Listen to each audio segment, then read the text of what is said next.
So now we have the boat pretty close to where we want it performance-wise and handling-wise. We got to go through it and replace anything that needs replaced. We've actually called around, and a lot of people who are familiar with these boats say that the best prop for it is a Scorpion 28 pitch. So we've ordered one of those, and we're looking through all the stuff. So you can see here in the video, this is it sitting in the water. I mean, just leaking like a sieve around the rub rail. So we're going to have to remove the rub rail, see what's going on there, and fix that. But you know, we looked pretty extensively inside all the hull, and the hull is absolutely in fantastic condition, which is what the mariner who checked over the boat said. But you look up, you'll see pictures up inside the boat in a second, and the hull itself is in pristine condition. A lot of the fittings and everything, well, all the fittings need to be replaced, which we are starting to do, and all the pipes and some of the wiring. And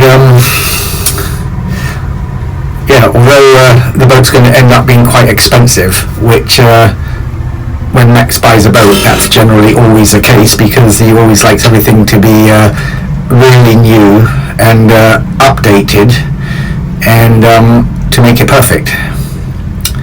But yeah, it's just crazy where it's leaking from. It's like they've drilled double holes in putting the rub rail on, and never sealed it with 5200 or 4200.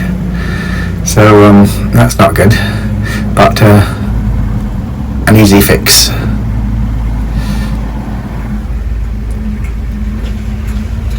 You see the other side there? It's like all the screw holes are. Well, actually, a lot of the screw holes where screws aren't even in them. And it's surprising how much water will come in a screw hole. Also, one of the through-hole fittings in the back doesn't even have a hose connected to it, and every time you slow down, water just pours in there. It's pretty crazy sometimes how some people will just put up with something on their boat for years, when really it's incredibly easy to fix it. Anyway, it's always worth sticking the camera down when the boat's sitting in the water and see exactly what's going on. Now, the water in the centre hull we think is coming from the live well. Fittings on that aren't very good. Anyway, just a lot of simple things to fix, but things that people just haven't fixed. Anyway, let's go on and see what else we're going to get up to with this boat.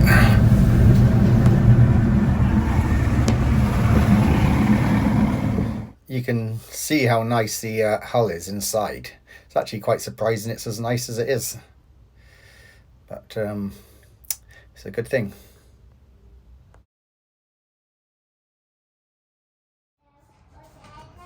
One of the things on this Talon F20, when it's sitting still and going at low speeds, this is below the water line, and water is pouring in that corner on the inside. So either they didn't use 5200 when they used the screws, which it doesn't look like. Some of the screws didn't have any on it, and so anyway, we're going to need to clean it up really good.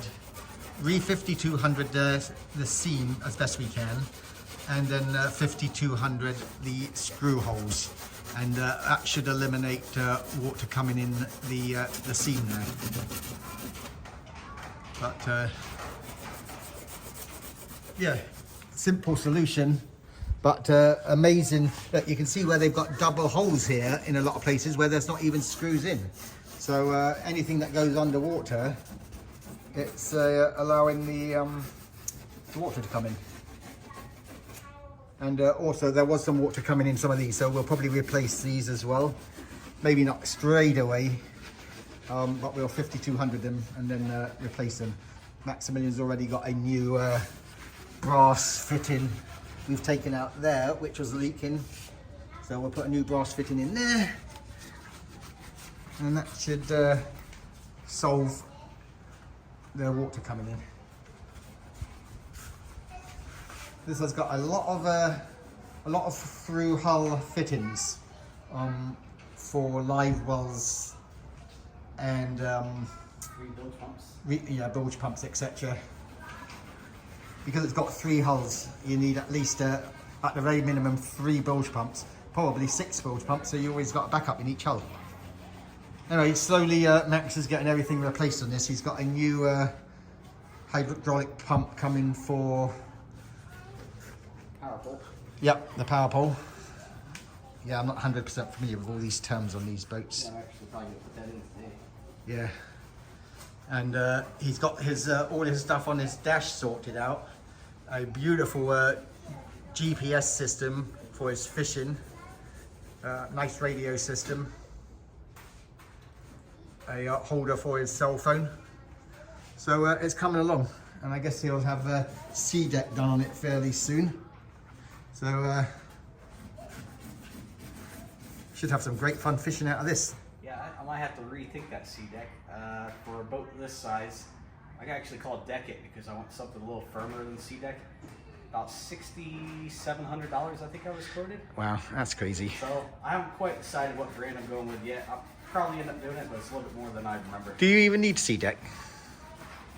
You don't need a speedboat. Yeah, it can get a little bit expensive. I mean, you all know out there how much it costs to repower something. And he's got new steering, new helm, new gauges. Yeah, it's he's going to be in this boat for quite a lot of money.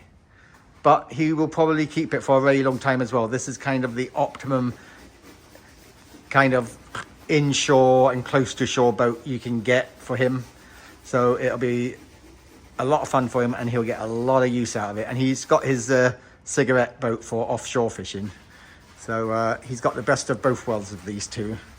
So hopefully it should suffice for a long time. Hopefully I get a lot of fishing videos for my YouTube channel. Yeah, if I get some stuff done today, maybe we can go fishing tomorrow. Sounds good to me. So Maximilian has been doing a lot with his boat. He's upgrading quite a lot of things. He's having a proper hatch made for the front of the center console there because he hates it when he doesn't have good access to wiring and batteries, etc. We put all new bilge pumps in, new fittings, all new hoses, new wiring. He did his dash. He's got a seat being made up. And he's going to have some sort of surface put on top of the boat. He's not sure which make he's going to go with yet.